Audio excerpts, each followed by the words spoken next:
about to leave, already packing. Come with me, I'm not really asking. We'll get away to a place where we don't know. About to see the world in action, what we can be, life with no distractions. We'll get away, this is what we waited for. Take my hand, we'll make it somehow. We can't miss out. I'm done living life with the lights out. Die with my own doubts. Be free with me. Hi guys, and welcome to another update with Locked In with the Liggins. First off, I want you guys to excuse the camera quality because I'm recording this on my phone. I wasn't expecting to record, but I was thinking to myself, oh, I should record something. I don't know. As you can see, I'm currently in the car. Today I'm going to my, I don't want to say first follow-up because after I had Cairo, I did have 2 follow-up appointments virtually, so I have followed up since he passed, but this is going to be my first time physically going into the office. And this was the place where me and Travis and I got our first ultrasound done of him, and got our first confirmed pregnancy test with him. And at first I thought I was gonna be okay, but this morning I started having like really bad anxiety about going. I had expressed to the doctor at my virtual follow-up that I was having some heart issues. Not like anything extremely major, but I was having like heart palpitations where I don't know if it was anxiety. I'm not sure what it was, but I would be sleeping and I would wake up in the middle of the night because my heart was racing so fast and I was completely sleeping. And it had got up to like 100. And that's something that happened to me when I was younger, when I was like a small kid. But I think just with everything that's going on in the media, with the rioting and then COVID-19 and then the passing, I still birth, it has really rattled me, and I have definitely struggled mentally. If you are new to our YouTube channel, I want to say welcome because I just dove right in. On the Liggins family channel, we do natural hair care videos, we do lifestyle videos and travel videos. Recently my husband and I suffered miscarriage in September, and then we also of 2019, and then recently on April 13th of this year, unfortunately, we suffered a stillbirth. And so today I'm going to the physical follow-up appointment. But I was reading online, and it was basically saying like some of this can just all be triggered by grief, which could be absolutely the case. But it has been really, really tough. I just wonder sometimes, like, I know you never truly get over it, but just when will I have some kind of relief? I be having good days, and then sometimes I have really low days. But the relief of what I'm saying is like, physically recovering from the stillbirth was way harder than recovering from my 5-year-old's birth, who we have a 5-year-old, and it was a 38-week pregnancy. It was normal. I had no issues with her. She was small, low birth weight, but other than that, she was fine. And then to go into this birth and to have miscarriages and then a stillbirth, it just all hit us so shocking. I had never had any health issues before. I haven't even ever had the flu before. Like we literally just I'm thankful to the Most High that, I just don't get sick often. And, I was thinking I was very healthy, but to get diagnosed with incompetent cervix in the middle of my pregnancy that was very healthy, it was a shock to go from like a healthy pregnancy, low risk, to like high risk in like a day. So to an unhealthy pregnancy. So I don't know, I just really pray that one day I can get some relief. After the birth, I didn't get sleep for probably like 3 weeks because I was just up and just couldn't stop thinking and mind racing and having flashbacks from the birth. And one of the things that rattles me the most is even when I go to sleep, I have nightmares about the delivery and the aftermath of the delivery and the funeral home. It's just always like some kind of nightmare. And then what's even sadder is outside of having those bad nightmares about losing him, you don't really know like what your dreams mean and what things mean. Sometimes I'll have a nightmare, then sometimes I have dreams about us bringing home a healthy baby one day, and sometimes I don't know if that's just like a trick somebody's playing on me, or like my mind wishing that I had something I'm not gonna have. And I don't know, like when I had those kind of dreams about a healthy pregnancy, I don't even get happy or excited or nothing, because I know in reality that very much so may not be the case for us at all. So I don't ever want to get my hopes up again for that. And I know that sounds bad, but I'm trying to protect myself emotionally as much as I can. So I don't know what to do. But today I'm going to my follow-up appointment. I'm worried because I feel like, I know the doctors aren't gonna judge me or anything, but I don't know. It's so sad to go back to the doctor and for us to talk about another miscarriage, a stillbirth. Like, they just helped me through the miscarriage, and then we had the stillbirth. They had to just keep trying to keep me encouraged and giving me this type of news. Like, you feel like a broken toy, like a broken crayon when you go into these places, So I'm gonna go to the doctor, let you know what they say, and I just kind of wanted to give you guys a quick update and just let you know what I've been thinking. But I've been trying to stay positive. For me, I'm still very sad though, because I know if I was still pregnant, I would have been 39 weeks, and I would have been going for a follow-up today. And I know at 39 weeks he probably could have made it, but that's not my reality. I'm going by myself, and we'll see how it goes. So I'll check in with you guys really soon.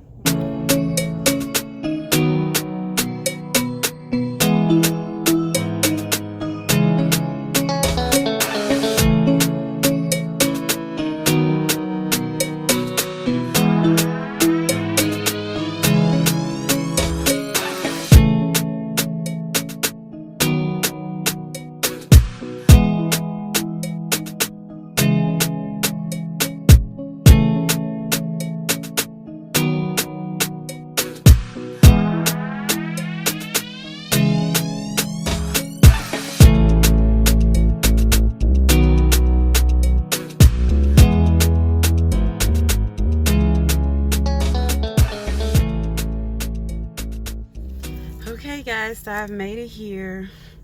I'm gonna try to get out of the car. I kind of like cried a little bit on the way here because I don't know, I know it probably sounds so crazy, but just this is the exact same route we had to drive to get to the hospital that night, and it's also right next to the doctor's office is right next to the hospital. And so it just brings back so much, just so much. I don't know, maybe it's PTSD, I guess. Every little thing is so triggering, and I'm just hoping that at some point I'm not as triggered as I am. But I know that just takes time to get through and work through. So I don't know what to expect from this appointment. I think it should be pretty quick. It's just a follow-up, but I just hope they don't ask any questions about the birth. I know they're gonna ask the first question, which is always the hardest question for me to answer. Is when they ask, "How are you doing?" And then I'm gonna be lying and being like, "Yeah, I'm good." Honestly, it's just, I don't know what else. Oh, sorry, I almost dropped the camera. I honestly don't know what else to say really than I'm fine, because I'm just being okay. I'm just being fine, I guess. But really, I'm not that fine. But even if I told somebody I wasn't fine, I don't know what kind of help, what they can do for me, which is not a whole lot. I've been going to counseling. I've been doing some coping skills, reading, writing, things that make me happy, and just focusing on my family and things that make me happy, to try to not distract me from how I feel, but just kind of get me back into a sense of normalcy, I guess. But in reality, I just want my baby back, and it's not gonna happen. So I don't know, I don't see anything else that's gonna make that better. And honestly, I'm completely terrified to like ever try to get pregnant again, because it's like, after almost a year of And I know there's a lot of people that's been trying a lot longer than Travis and I. It's a lot of people that's been through a lot worse scenarios or situations than I, or have worse prognosis than I do. I totally acknowledge that, and I'm praying for those people for sure. And I do at night. Ever since this happened, man, I get on my knees and I pray for every mom that's going through stillbirth, miscarriage, infertility, early pregnancy loss, chemical pregnancies, ectopic pregnancies, just whatever the case may be. Just, it's so much. I pray for people with healthy pregnancies. I got so many friends right now that's pregnant, that's expecting babies, and we just found out. And I'm very happy for them, but also very scared for them, because unfortunately Travis and I have had to see what the worst looks like. And so I hope none of our friends ever have to go through that, or family members ever have to go through that, or any other people that's subscribed to my channel on my timeline or on Instagram, whoever. I hope nobody I mean, people go through it, but it sucks, you know. I don't want to see people go through that. It's just so sad when people share stories with you and so many people have been through it. It makes you feel good, because it feels like, okay, I'm not alone, but it also hurts because you know that they feeling that pain too. So I'm gonna go in here for this checkup. I'll try to record on the inside. I'm gonna get out the car.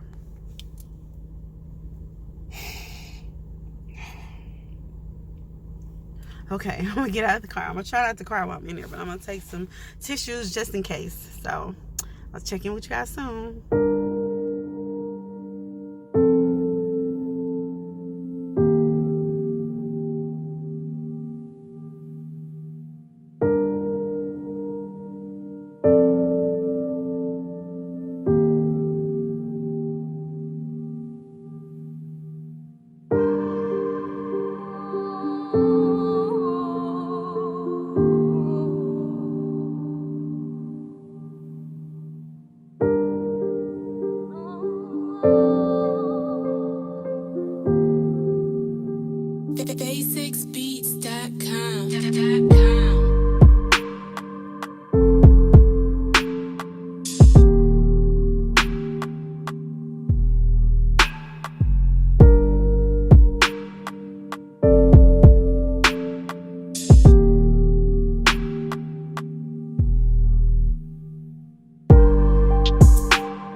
So far everything looks okay. I got my mask on because of COVID-19.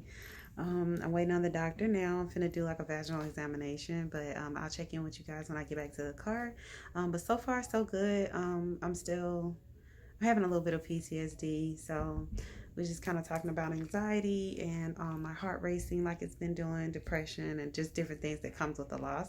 So I'm hoping for the rest of the appointment to be positive, and I don't know, I don't know what to do. Anxiety a little bit. So I'll check in with you guys soon. So I'm finna get ready for the vaginal exam. It's just hard to, you know, ask them questions about future plans, but it's just hard to have future plans or feel hopeful for any future plans when I just don't trust my body to hope for a future. It's almost like I'm just scared to even think about what a future looks like. So I don't know, those questions are just so hard to answer because I'm in a different place to maybe where Travis might be with it all. I know Travis probably wants to go ahead and try again like now, but for me, I don't know if I want to, and it's just hard because you're just trying to just pull hope from nowhere. I don't know, it's just difficult. I don't even know how to express that or explain that to anybody, that, you know, you want to remain hopeful because you're supposed to trust in God or the Most High that He has a plan for you, but I don't know. I don't know how I feel.